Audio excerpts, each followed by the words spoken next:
Ya, asbabun nuzul Al-Fatihah bagus kita tahu asbabun nuzul seberapa banyak ayat yang boleh dari Al-Quran. Asbabun nuzul bermakna sebab nuzul, turunnya sesuatu ayat. Contohnya sebab turun 5 ayat yang Iqra' bismi rabbikal ladzi khalaqal insana min 'alaq.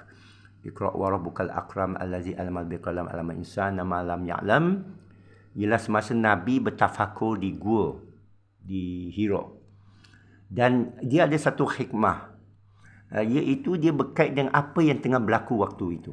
Dia menunjukkan dia ada ilmu dalamnya. Bila kita tahu kenapa dia turun sekian, kenapa turun waktu usia Nabi 40, kenapa nak tunggu Nabi masuk gua di Hira baru nak turun, kenapa kandungan dia begini, dia ada kaitan dengan apa yang tengah berlaku masa itulah. Jadi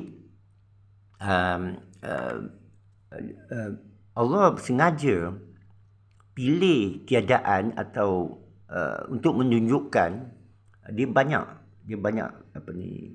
kita nilai wahyu, kita boleh tengok pada sana.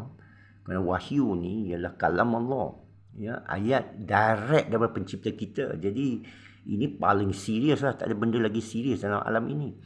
Dan cara dia kaitkan menunjukkan Allah dah susun semua. Kerana seluruh Quran kalam Allah ni dikatakan sempurna. Jadi Allah dah susun keadaan tu mesti berlaku untuk ayat tu turun. Dan kedua, Allah nak bagi dia jadi mudah dipaham. Kalau dia tiba turun dalam kelas darjah, turun dalam madrasah, turun tengah mengajar orang mengantuk, tapi dia turun tengah perang. Dia turun tengah nak cakap siapa munafik. Dia boleh tengok ini yang munafik ni yang patah balik belakang ni. Tak nak ikut Nabi ni. Dan dia macam perang Uhud masa mereka hampir kalah tu, baru turun ayat. Menunjukkan inilah perangai sebagainya. Jadi Al-Fatihah ni dia turun selepas dia balik daripada Gua Hira ni. Dia takut Nabi Muhammad SAW takut. Dia sangka ini ada jin ganggu dia, ada benda ganggu dia. Dia beritahu Khadijah, isteri dia. Dikatakan isteri dia buka bajunya, dedahkan tubuh badannya, aurat dia, perhiasannya, nak tengok dia ni jahat ke baik. Nabi kata dia hilang, bermakna ini malaikat baik lah, malaikat Jibril tu. Lepas tu keesokan ke apa ke, Khadijah yang keluarga dia ni ada kitab lah, belum Islam, ada kitab, ahlu kitab Nasara, sah zikir mereka. Dan Quran kata tanya kepada ahlu zikir mereka inilah. Jadi Khadijah membawa kepada paman dia ke, bapa saudara dia ke, yang tahu kitab, yang ada ayat-ayat Allah untuk cuba tafsir. Bukan dukun, bukan bomo. Ini ayat Allah, kalimah Allah. Jadi bapa saudara dia kata, apa berlaku? Kita kena soal siasat. Apa berlaku? Jadi Nabi pun cerita yang berlaku ni, ada suara kata, Ya Muhammad, Ya Muhammad, apa awak buat? Dia kata, aku lari je. Betul juga. Maknanya ini bukan cerita Nabi sengaja buat, sengaja mengaku. Dia kata ada suara panggil dia. Ya Muhammad. Macam mana kalau suara panggil kau? Ya Apek. Ya Tuan. Ya kakak. Kamu rasa macam mana? Mesti panik kan? Suara apa ni? Tapi dia tak pergi bomoh, dukun, dia percaya apa ke. Dia terbuka, dia tanya bapa saudara dia yang tahu kitab. Dia kata, dan dia bagi jawapan, bukan kata, kau kena baca ni, kau kena minum ni. Tak ada. Dia kata, okey, lain kali dia panggil kamu jangan lari. Habis, apa aku buat? Kamu dengarlah, dia panggil kamu. Kamu duduk dengar apa dia nak cakap. Ini daripada hadis lah, menurut satu hadis. Kita boleh siasat lagi. Saya baru baca semalam. Jadi kali ini, Nabi Muhammad tunggu. Bila datang suara tu lagi, Ya Muhammad. Kali ni dia tak lari, dia pun duduk. Ya saya.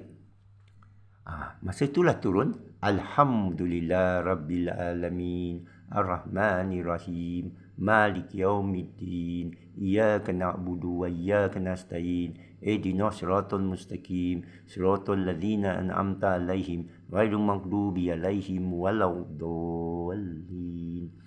Al-Fatihah. Itulah dikatakan asbab Al-Fatihah turun. Dia mesti ada asbab. Bila dia turun. Itu hadis juga. Hadis punya asbab. Jadi dia beritahu pada bapa saudara dia lah. Bila dengar, bagus juga ayat ni. Jadi orang pun masuk Islam. Boleh bacalah terus siapa yang masuk, ramailah lepas tu masuk Islam. Dan tentulah sampai pada kesimpulan, engkau ni Rasul. Engkau ni barangkali Rasul kot. Okey, sekian saja. Ini perkara-perkara saya tengah mengkaji. Saya dah memeluk Islam sejak tahun 80. Saya orang Cina, Kristian. Sekarang masih Cina tapi tak ada lagi Kristian lah. Dan saya percaya banyak daripada kita dalam Islam ni ada persamaan dengan orang Kristian, adat lah. Kadang kita ni ikut-ikut aja, cerita copy paste saja. Kisah Mahdi, Dajjal, keturunan Nabi Isa. Saya ada mengkaji, saya ajak semua orang mengkaji, fikiran terbuka, rapatkan diri kepada ayat Allah, kerana ni kalamullah, bukan akhir zaman, setiap zaman. Dan dia dijanji sebagai huda lil muttaqin. Zalikal kitab la raiba fi huda lil muttaqin. Iaitu itulah kitab Filul Mahfuz. Tidak ada syak dalamnya, petunjuk bagi mereka yang bertakwa, iaitu yang sedar, yang mengamalkan, yang taat, yang nak amal soleh, beriman. Ini amat penting kerana keturunan tidak menentukan keislaman kita. Saya bukan Islam kerana saya bangsa sekian atau bapa saya sekian. Saya Islam kerana kita kata mengucap kalimah syahadah kan. Tapi lebih dari itulah beriman kepada ayat dia. Menunaikan perintah dia. Ya, menjauhi hukum, larangan, tegahan Allah. Ya, dan menyiasat apa yang Allah suruh siasat. Dan bersama orang beriman, bersatu. Tak boleh berbalah. Tak boleh cuma-mencuma. Jangan menganggap diri tahu kerana izin bimasya ayat kursi dengan kehendak dia. Jadi itulah saya nak kongsikan, mudah-mudahan dan perkongsian ini apa manfaat kita dapat ialah daripada Allah yang alam al-Quran, yang mengajar Quran.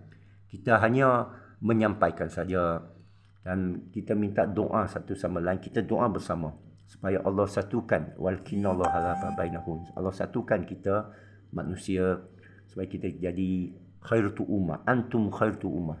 Engkaulah kaum yang terbaik bagi umat. Yang dululah Madinah. Kita boleh ulangi balik kegemilangan umat Islam. Kegemilangan umat Islam ialah semasa dia tinggi sekali dalam ilmu falsafah, ilmu segalanya.